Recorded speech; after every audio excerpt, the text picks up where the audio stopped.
So big win. Obviously defended really well, grinded out result. Providence is a good team. Had a lot of the ball, possessed the ball really well. So credit to the girls for gritty, blue collar, hard working. Defensively, we're very, very good today, and our goalkeeper's just been excellent all season. So attribute a lot of that to her today. Had a great game, made a couple of big saves in the game, and disappointing first half with the way we were in the final third. We didn't have enough grit or intensity, but then we found a way in the second half to get a penalty, and that was a difference in the game. Questions? What would you attribute the tenacity and just willingness to keep the ball, possess the ball, play with it in their half, basically the whole entire first half? Yeah, I mean, obviously the wind played the huge factor in it today. But yeah, for us to have so much of the ball, and we started off bright, and we were moving the ball quite well, and totally dominate the first half. But we got to have that little bit more desire to get on the end of crosses, and get first to the ball, and just make it a little bit harder for teams, and be a bit more dynamic with our movement and our runs off the ball to get into good areas to cross it. So that was probably the disappointing thing. We need a bit more of an edge about us, but credit to the defence today. They stepped up, and that's why we got the dub.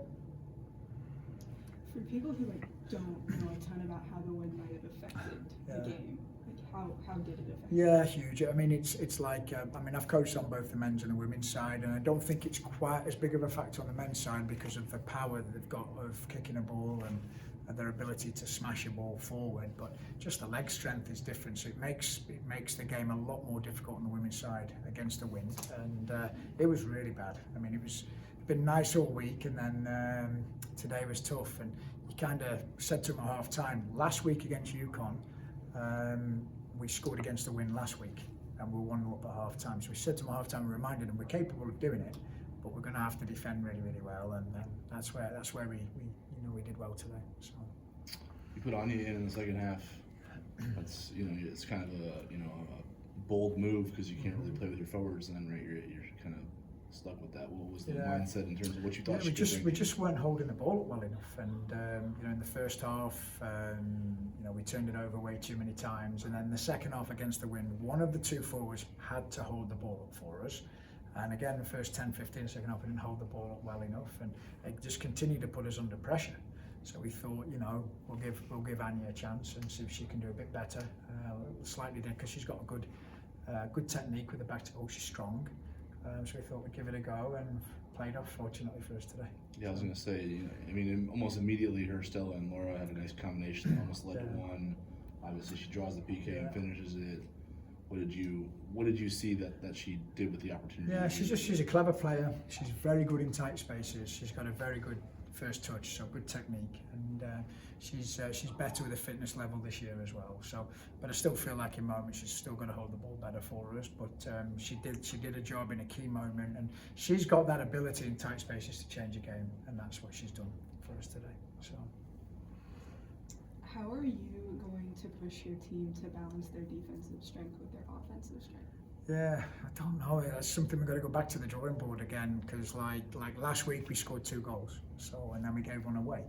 And I keep saying to the team, there's going to be a game where everybody shows up on the same day, where the offense shows up, the defense shows up, and when we have that day, we're going to be really successful. But we still just haven't. Like last week, the offense showed up. This week, the defense showed up, and hopefully next week against DePaul, everybody shows up, because we're due one of those performances. We're close.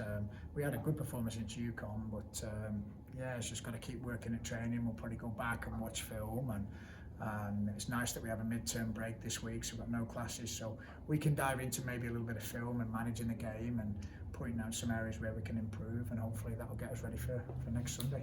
I mean, you were singing Alyssa's superlatives before we even got a chance to see her, and today comes up big every time you needed her to come up big.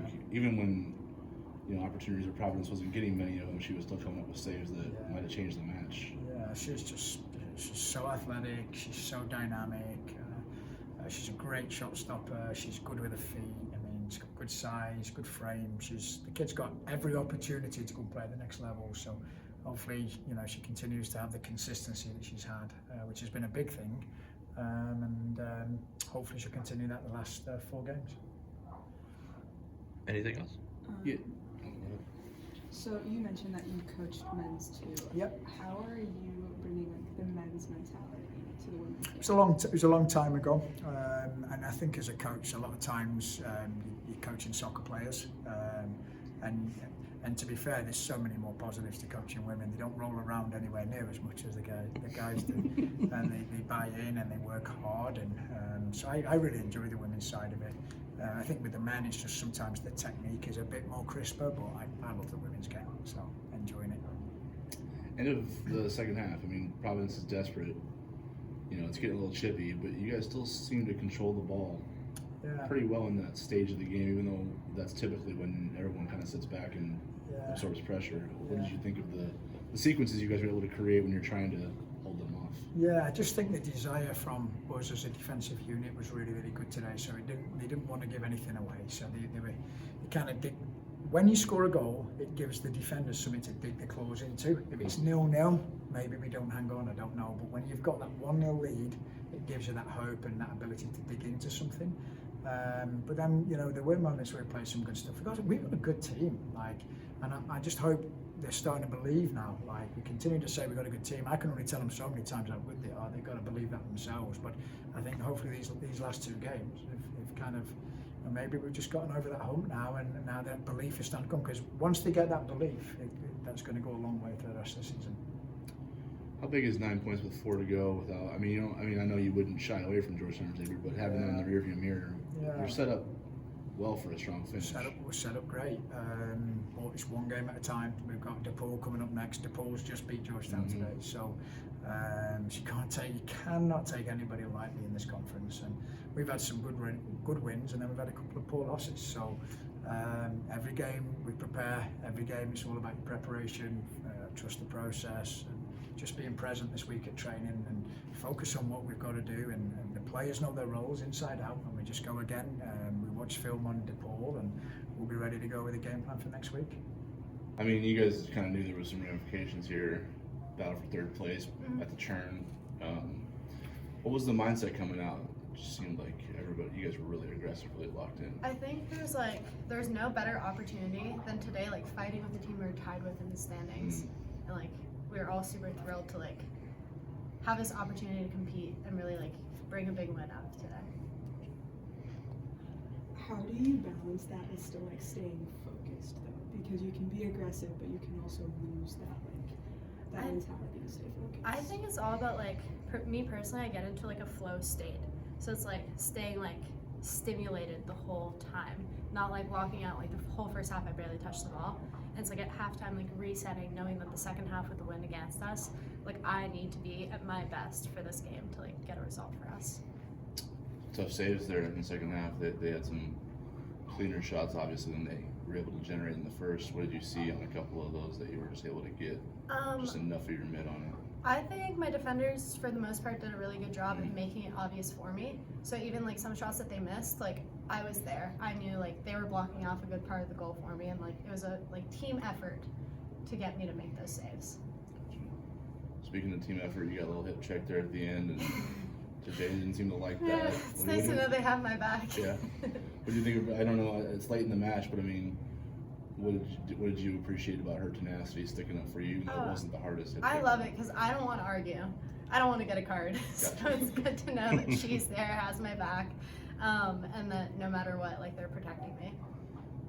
Does that seem indicative of the collective mindset of this team? That, I mean, it's obviously exhibited in the play, but in situations like that, when you have a lead and a card is probably pretty risky there, that no matter what, that you guys are kind of sticking up for each other. I think it's great. Like it shows like our team culture, like our mentality is like we're all together. We have each other's back. Like if someone's down, if someone's getting beat up, like we're gonna pull for you and like cover for each other. So it's like our culture. What did the win do for like goalkeeping? It was honestly difficult. Because even at halftime when I was like taking some volleys, getting ready for a second half, that ball was whipping at me. But it just made me have to be that much sharper and know that like the team's kind of defending me in the second half because we're gonna have to win against us and like be like on the receiving end. So it was definitely a challenge, but it worked out and it was a great time. So how did you like tell the players that are the strikers how to going with the wind? With the wind or against the wind? With the wind, since you were With the wind, we were like making sure we high pressed, like taking that opportunity. It didn't end up like working out for us. Like we didn't get a goal in the first half when we had the wind, but we just told each other to like take every opportunity we had. Like this is our chance, and it didn't work out. But then at the end of the game, we still got a PK and got the win. So